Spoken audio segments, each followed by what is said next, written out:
Welcome into TNT Twincast. We appreciate you guys checking out one of our videos. Do us a solid, like, subscribe, and hit us with a comment down below. It's the best way for us to grow our channel.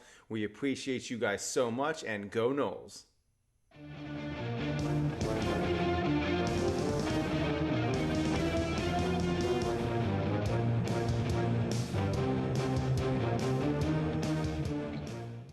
Welcome into TNT Twincast. This is the Garnet and Goal Line podcast. I am Tory, and that is Thomas. How you doing today, sir? Doing awesome, man. How are you doing? I'm doing great. So we decided to take the bye week off, but we are back with a new video. We're going to talk some Clemson, Florida State. We're going to talk about the ACC top teams, delve into the AP top five, and then talk some Virginia Tech, Florida State, which is the game we have on deck for Saturday. And we're also going to get into our predictions for that game. So we're going to start with the Clemson, Florida State game. I got to do the solo instant reaction on that one, so I'm going to throw this one to Thomas. Let's close the book on that game. But what are your thoughts and feelings now that we're about a week out from that huge Florida State win? So, Florida State went into it, I think, as like a 2 or 3 point favorite. We almost should have lost by 3 points, but the missed field goal really late kind of sealed the deal, and we were able to capitalize in overtime. The running game just never really got started. It was kind of another frustrating mess. Yep. I'm just begging for this running game to get going. Um, Jordan Travis was great. He was super solid. 21-37, 298, 2 touchdowns. I'll take I it. mean, that's what you want out of your guy. He was trying to make plays. The running game just wasn't going. Defense in spurts played really well. You love that Kalen DeLoach scoop and score. That kind of like reinvigorated the team. We needed something desperate in that time, something to turn the tide. But that missed field goal late was just it kind of Florida State was getting all the momentum, and they just kind of held on to it until overtime. Um, I think there's a chance that you could see Clemson later on down the road if they win out in the ACC, depending on what happens with that Miami and that North Carolina game. But it wasn't the best win. You saw kind of the same things that you had been seeing all year from these teams. But sometimes you just got to be able to win ugly, and that's what this team did. So I'm just ready to move on, ready to go to Virginia Tech, and dub's a dub. So moving on. Totally agree. You go to Death Valley, you get the win. Clemson was 65-3 in their last 68 games at home, and they were on a Right. 40-game ACC win streak. So the fact that Florida State went to Clemson, South Carolina, and got that win, I don't really care how. They ended up getting the win. We're going to talk about some concerns that we had there, but yeah, they just got the win. It's a team you haven't beaten in almost 8 years, so huge win for Mike Norvell. Really Right. kind of puts Clemson behind the curb as far as getting to the ACC title, which is huge for Florida State. I would have to assume that of all the teams in the ACC, the last one that Florida State wants to see again is probably going to be that Clemson Tiger team. So let's look at the ACC. From the top down. Thomas, what are some teams in the ACC that you kind of suspect could end up in that title game? What's the pathway for them to get there? Let's just have some dialogue about the ACC and kind of where it's at currently. So in the top five, you got Louisville, Florida State, UNC, Duke, and then you have Virginia Tech. But I kind of feel like since Miami hasn't played any ACC games, I feel like Miami's going to kind of push their way through there. Oh yeah. They have a history of struggling in the ACC, so we'll see how that goes. But for Louisville, I think that they just keep chugging along. I feel like they're kind of the team that nobody's really talking about. I don't think athletically maybe they deserve to be in the top two or top three, but they're playing good ball and they're finding ways to win games. So hats off to Louisville. Then you got Florida State, undefeated in the ACC so far at 2-0. UNC, I think UNC is a team that's going to probably find themselves in the championship game. That's kind of my pick for the other side of the table as far as who's going to play the ACC championship. I think Louisville's good. I think Duke's great. I'm worried about them without Riley Leonard, to be honest. Oh, for I think sure. Miami's great, but I think Drake May is a special player, and I think that's kind of why they find themselves, in the championship game. But then, again, going back to Duke or going back to Miami, I think Miami's got a great shot if they can just win some of those really really important marquee games late in the year. I think they have a shot at the table too. So the top four, top five for the ACC is pretty solid, to be honest with you. Totally agree. When I look at the top down, you brought up Louisville. I think it's kind of their chance to. I mean, they got to win. They didn't draw Clemson. They didn't draw Florida State. So they do play UNC, and they play Miami as well late. But I think Louisville's got a really good shot. I mean, they really have a schedule that sets up well for them. Kind of like what you said as far as top end talent goes. I'm not really sure Louisville belongs there. I mean, they're a good team. They're 3-0 in the ACC, 5-0 overall. So I mean, they're an explosive team. They have the transfer wideout Thrash, who has done really well for them, really provided them some explosives on the ground. But if you watched that Louisville game last week, man, that was quite a slog. And as a Florida State fan, if we end up playing Louisville in the ACC title, I think I'd be fine with that because Jake Plummer really just looks like he's willing to just throw the game away. The guy had some terrible picks in that game.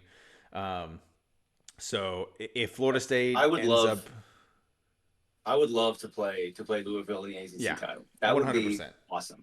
Yeah, 100%. You brought up Duke. Riley Leonard's hurt. We don't really know how long he's going to be out. I suspect he's going to be out for the Florida State game. They called it a high ankle sprain. We'll kind of have to see. But I don't foresee he'll be playing in that game. The thing of note with Duke is that is a very, very well coached team. It's not just the quarterback. Of course, he's a really talented guy. Probably going to find himself on an NFL team. Well, But that defense, man, that right, defense kept him in the game at Notre Dame. I mean, they kept yeah, that game close. So that defense is good too. So you're right about that. yeah, it's a really well coached team. It's a talented bunch, and their head coach Mike Elko is certainly getting a lot out of their guys, for sure. And then you look at Clemson. You said it a minute ago. I think they're going to go on a tear. We could end up seeing them in the ACC title. However, I think they really can't lose any more games in the ACC. And I think the chance of them going on a tear and not dropping one of those games is pretty low. So if you were to call the ACC title teams right now, who are you going with? I'm gonna go Florida State, UNC. Okay, we actually Um, okay, all right, but to be honest with you, and I'm trying not to speak with any bias at all, but I feel like Florida State is the more solid option. Again, there's no Coastal or Atlantic, right? So it's really just who's who. But I think it's Florida State, and then it could be one of three different teams. It could be Miami, it could be UNC, and then I think Clemson is a stretch. But I think if it's not those first two teams, then somehow it is Clemson. I actually think that so Clemson and Miami play this year, and I actually think that Miami has an okay shot to win that game. If Miami does win that game, Clemson's out. You can't lose three They're games, out. You can't have a right, three. right, Yeah, no way. right. So I'm kind of in the same boat with you. It's Florida State and then UNC, Clemson, or Miami. Kind of highlights the importance of the Florida State Miami game coming up. You draw them at home. That seems like a talented team. That seems like a team that they've kind of figured out the formula as far as how to score points. Tyler Van Dyke kind of looks to be his old self. They haven't really played anybody any good, but they are 4-0, and they have looked good in all four of their games. So I can't saw a really really talk good. too much I smack. saw a really good. It was like top 10 QBRs in college football, and I think Van Dyke was number two, Yeah, and I he's think looked Jordan very good. Travis was number nine. I think he was number nine, right next to Jaden Daniels. Yeah, I think he I'll was at take that like all day. 88% or something. Yeah. Nice. So yeah, for me it's the same. Florida State and either UNC, Clemson, or Miami. I think all three of those teams have certainly looked good enough to play Florida State in the ACC title. And my reasoning for kind of solidly putting Florida State in there is because, they've really already played the best ACC team that they're going to play for the year. If one team that we didn't throw in here is Louisville. If Louisville gets in that game, it's 100% going to be because they just don't play anybody, which is not great. But that probably means that Florida State, if it is Louisville, Florida State, that Louisville team's probably going to be ranked in the top 15. Because if they just keep winning, you'd have to assume that they're just going to continue to climb in the polls. So, is there anything else you want to get to as far as the AACC goes before we move on to our next category? So this is kind of jumping all the way back, but it's kind of had to do with the Clemson win. I Sure. can't remember where I read it, but I remember reading somewhere somebody said that a Florida State rebuild under Mike Norvell is not complete without a win over Clemson, and we got it. We got that win. So super excited about that. That's really all I wanted to say is that his rebuild wouldn't have been complete without a win. It didn't have to be in Death Valley, right? But it definitely had to be over the Clemson Tigers. So, hell yeah. Got it. Got it. Cool. And I agree. Just like beating Florida and Miami, we just really needed to get this win at some point, and we finally did. So Thomas, I've been getting texts from you recently about the AP top five, and you're getting pretty hot about this, man. You're you're Yeah, you're you're I'm gonna try not to get too passionate and heated here, but I'm gonna vent a little bit. Um, for the past like 6 years, I've lived in Austin, and so I'm surrounded by a bunch of Horns fans. And every year since I got here in like 2017, it's 10 wins, 11 wins, 12 wins, college football playoff. It's gonna be great. Shark Tank, all this stuff, and then bam, they lose 5 games, they lose 6 games. So I'm just like really sick of it. Of course, Florida State ends up being really great this year, but guess what? Quinn Ewers has lost all this weight. He's leaned up. He's focused. They got this running game now. They got this receiver that's making freaking crazy plays. They go and they beat Bama. But that's all I'm going to say about it. I'm glad. I'm sure we'll play him in the playoffs. It'll be great, or whatever. We'll be like, maybe I don't know. I'm trying not to think about playoff games against the Longhorns, but anyway, I'm going to go back to the top five. I'm going to start off with Georgia. So Georgia has not looked good against an extremely weak schedule. Um, it's kind of unfortunately Georgia and Michigan also kind of find themselves in like blue blood territory where like you really have to be the best. You got to beat the best kind of thing. yeah. And if Bama's not around, then it's kind of like, dang, this Big Ten team is pretty legit. And dang, this Georgia team is pretty legit. So um, even though they haven't looked great, I still feel like to beat the best or to be the best, you got to beat the best. And so they kind of deserve that number one spot. With Michigan, I think it kind of goes back to last year. They were really good last year, and they're even better this year. This could be Harbaugh's best team he's had ever. So there's a pretty good chance that this Michigan team is legit. They still probably got to play Penn State. They got to play Ohio State. So they still have a bunch of games down the stretch. And their first 4 games have been pretty soft. But they're blowing people out. They're blowing people out. They look the part. And if right now, if you had to ask me the top 5 teams, I think I'll actually be laying out a top 5 by the end of this. Thomas's top 5. But right after Michigan, you got Texas, and I'm kind of flip flop around on this. Yeah, you beat Bama, but you've also played a bunch of nobodies after that. So, I understand they looked really good against Bama, and that got them there. But they don't have any more quality wins than, say, Florida State, who's like two positions behind. Then after Texas, you've got Ohio State. I don't think Ohio State should be there, frankly. I think Florida State should be there. I don't think Ohio State. I mean, they've looked good, but I don't think they have any marquee wins. I mean, Notre Dame is good, but they followed that up with a really close win against Duke. And who knows how Duke, Duke could be 8 wins, it could be 9 wins, but I don't think that's like going to be a top 10, top 15 Duke team. And the same goes for Notre Dame. I think they're going to end the season somewhere around like 8 to 12. So and then of course you have Florida State number 5, but I just think that Florida State has like the best 2 wins, best 2 quality wins in college football so far. And if I had to lay out my top 5, this is what it would be. It would be Michigan at number 1. It would be Ohio State at number 2. It would be Texas at number 3, and it would be Florida State at number 4.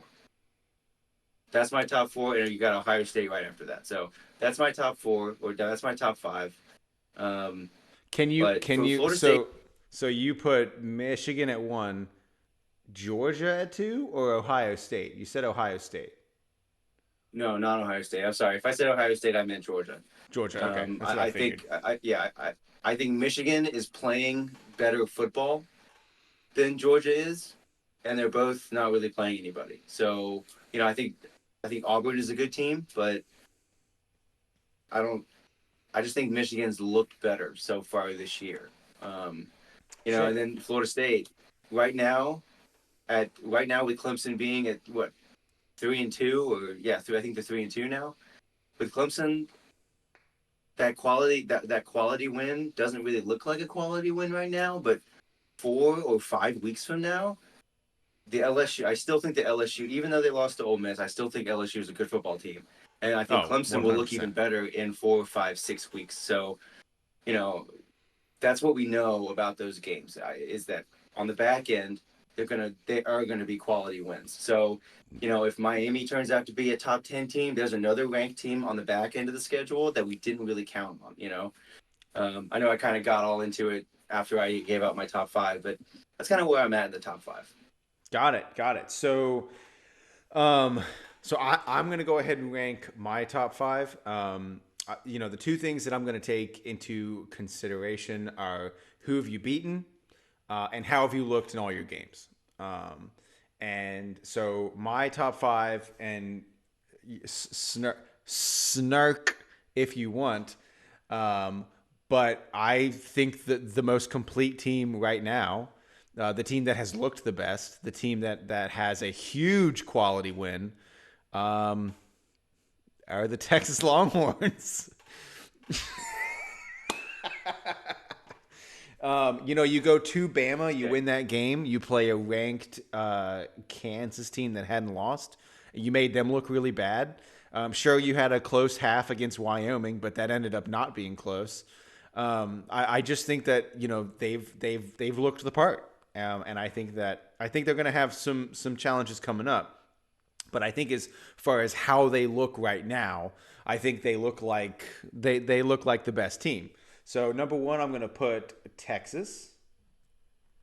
Number 2, I'm going to look again at who they've beaten and how they've looked. I think Florida State has the best 2 wins in all of college ball. They beat LSU. They beat Clemson.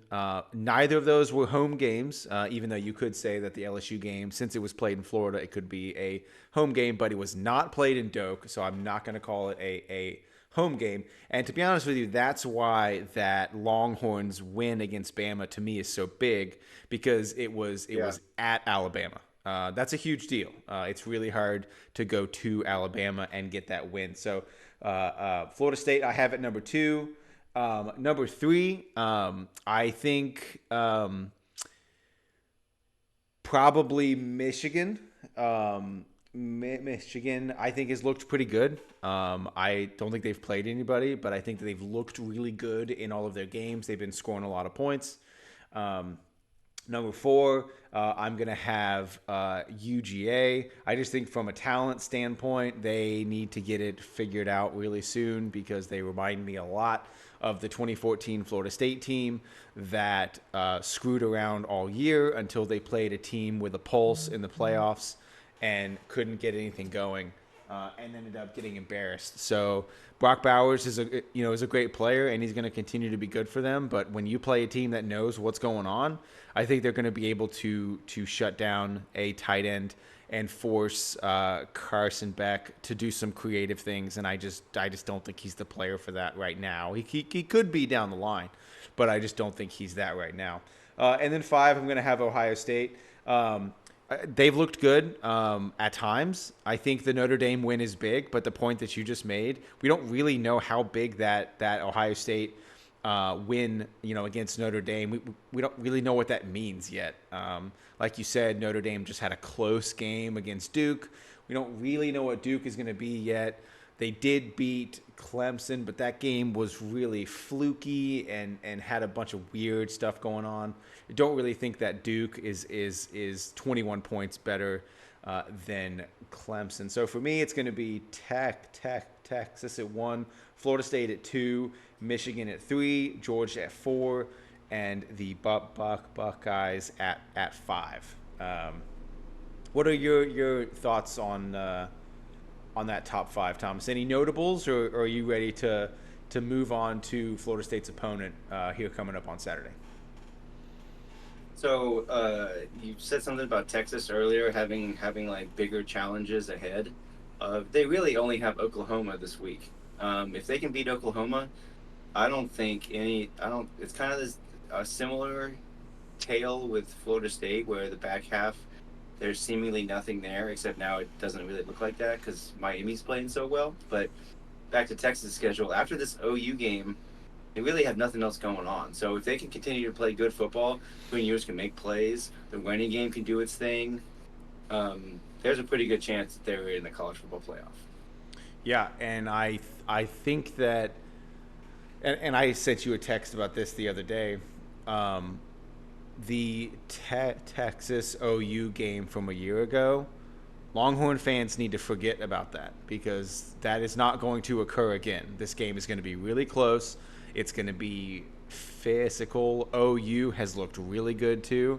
I think that's going to be a really close game, and if UT can kind of win that game, like you said, it kind of sets them up for a playoff run, which I think would be exciting. There's a lot of other teams that I would prefer not to be in the playoffs, and I know you don't agree with this, but UT is one that I'm actually fine with. I don't have any challenge with that, and I think they're a good team. I have them as the best team in college ball currently, how they have looked. But all right, so we're going to move into some Virginia Tech, Florida State preview. Florida State, a really Virginia Tech, a really interesting team. So week 1, they played Purdue, 24-17 was the final. Then they ended up playing Rutgers, lost 35-16. That's a bad loss in my opinion. And then they lost to Marshall. Then they get this huge win against Pitt. They ended up winning 38-21. So the Va-Tech Pitt game is really where I want to start this dialogue because a really, really important thing occurred for Va-Tech in this game. They made a change at quarterback, Thomas, and they started a guy by the name of Kyron Drones. And if you watch the Pittsburgh game, before that game, Virginia Tech couldn't really do much as far as scoring points. They scored 17, 16, 17. And then they dropped 38. Sure, against a Pitt team that's not that great, but still scored 38. Their new quarterback, Kyron Drones, looked great doing it. He is an athlete, can make plays with his legs, has a pretty good arm, has great legs, like I said, which is a concern for Florida State. So far, we have really, really not looked good against quarterbacks that can run the ball. Um, he has really lit a fire as far as the offensive side of the ball goes for um, Va Tech. So as far as the quarterback goes, solid player. One more guy that plays for Va Tech that I think is worth note. Kelly Lawson is a linebacker for them. 6'4", 220, big guy. Leads them in tackles. If you watch the Pittsburgh game, he will stick out to you for sure. The guy's a really good player, and it will be a challenge for Florida State to kind of game plan around him. But yeah, Kyron Drones, man, this game will be dictated by how Florida State attacks Kyron Drones. Really, really good player, explosive runner, and Florida State's going to have their hands full considering they have not performed well against quarterbacks that can run the ball, like, at all. Yeah, that's the only thing that really makes me nervous is just us being able to stop a mobile quarterback. I'm still having like flashbacks from the Boston College game. Where Castellanos was just doing whatever he wanted. So that definitely makes me nervous. It's one of those classic storylines that this guy could have a career day or something awful like that. Yeah, So it yeah. makes me nervous knowing that he can run the ball, especially since that was the difference against the against Pitt. Yeah, for sure. And one area that I think Florida State will certainly test Virginia Tech will be on the defensive back end. Currently, Tech ranks 10th against the pass. But footnote there is they haven't really played anybody that can pass the ball all that well. So how good is Virginia Tech on the defensive backfield? We will certainly find that out. Uh, Teams have been able to run the ball against them. Florida State has had a challenge running the ball against anybody, so I certainly expect them to try to get Trey Benson going. Gonna need it, man. Haven't really ran the ball against anybody. Had a little bit of success against Southern Miss, but still, just this team has not controlled a game on the ground, and I would love to see them do that against Virginia Tech on Saturday. Hmm. Yeah, absolutely. I would love to see the running game going at this point. I don't care who it is, but we need to get some consistent running game going. We need to dominate the line of scrimmage.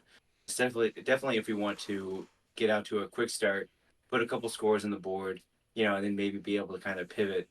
I don't see that happening, to be honest with you. I'm going to give my take on this game here in a minute, but you know, to your point about the DBs, I think Johnny Wilson and Keon Coleman are going to make their plays, hopefully. Um, with Jakeem Bell, hopefully we get him involved somehow, whether it's like the screen game or the running game or sweep or whatever it is. We want to get him involved, but yeah, what's your opinion on this outcome of this game? So because Vatek will be coming into it with a quarterback that can make plays on the ground, I do think that the first half of this game might be closer than I think the fans want. Um, the first half maybe somewhere along the lines of like a 21-10 or a 14-10 or a 24-10, somewhere around there. I think the first half might be close. I think Florida State will pull away in the third and fourth quarter once they kind of settle in, and the talent gap on both sides of the ball starts to take hold. My prediction for this game is a Florida State win. I'm going to go 45 to 14. Like I said, I think it's going to be close in the first half, but I think Florida State's going to pull away late. I just like how Florida State can attack this Tech team through the air, because I do not think that they have seen wideouts or tight ends at quite the floor that Florida State's going to bring. I think that Jordan is going to be in much better health, which I think is going to really help. They're probably not going to run him a lot, but I don't think they're going to need to run him a lot. I think he can really dominate this game through the air. And if we can get a sound running attack from Trey and some of our other backs, I think it will allow us to kind of control the game a little bit. So again, for me, it's going to be 45-14. I think we'll be celebrating the start of a really strong Florida State run. And by the end of day Saturday, I think we'll be staring at a 5-0 Florida State team. What about you, man? What you got? So I would love to say that the running game is going to get going. I would love to say that Johnny Wilson is going to have a night, but and I'm kind of going against myself here. I think we're going to see a lot of the same struggles that we've seen all year, unfortunately. I think we're going to win the football game. I'm saying we're going to win it like 35-21. Wow. But and I think that I want to say 35-7. Like that's what I want to say, you know. But I think defense will make some of these plays, you know, some of the plays look really good. They'll make Virginia Tech, maybe they convert some third and longs, or, the quarterback is able to make some really special plays with his legs. I think that's a factor. I think after you watch the Boston College game, how could you not think it'll be a factor? I agree. Um, but I'm bouncing around like a 35-7, 35-21, where it's either if it's 35-7, running game gets going, defense looks awesome, but 35-21, Vatek somehow makes a bunch of really good plays. I don't know. So I feel like we've been really bad on third and long all year. So I'm Terrible. Yeah. trying to temper my expectations, especially if, like you said, it'll be a little bit closer in the first half. Yeah. Yeah. Yeah, no, I think, there's a chance, like you said, that we could see a lot of the same challenges that we've seen throughout the year. Can't get off the field on third down. They have a quarterback that can make plays with his legs. That has really been the kryptonite for this defensive staff. So we'll see. Can they just blitz more? I don't think that's the exact key to it, but I certainly think not allowing him to sit back and just kind of pass the entire game is going to be the recipe for success there. I think we need to bring pressure with more than four. We need to control the conventional running game. They do have a pretty good running back, Tootin, pretty good player, 33, looked good against Pitt. But yeah, we'll see, man. I think it's going to be a really important game for Florida State. Like, they're really going to need to come out firing. They just got off of a bye week. Team should have some pretty good health going into it. Maybe Rob Scott's playing. We don't really know quite yet. We'll need to see, but should be an exciting game. Again, I expect a Florida State win, and we'll see. Is there anything else you want to get to before we get out of here tonight? I just kind of wanted to. I don't know if you've heard anything, but I did a little bit of reading about the some of Akeem Dent, and you said Rob Scott. Brady Scott. Yeah, Brady Scott. That's funny. I think Rob Scott. Rob Scott. I think I read somewhere where they're both going to be out, unfortunately. So we're not having crazy injury luck this year, but it is pretty. Akeem Dent's a great player. So is Rob Scott. So I don't think we're going to get those back against Vatek, but we could. After that, maybe for the Duke game. Yeah, the O line depth is just gonna continue to have that test. So far, they've done a great job putting those guys in a place to succeed so far this year, and the hope is that they can continue to do that. The O line depth on this team is better than we've had in a really, really long time. So it's been encouraging that this team is 4-0, and they're going for that fifth win of the year. But so that's going to be all for today's show. Thank you guys for joining us. You all have a great night, and go Noles.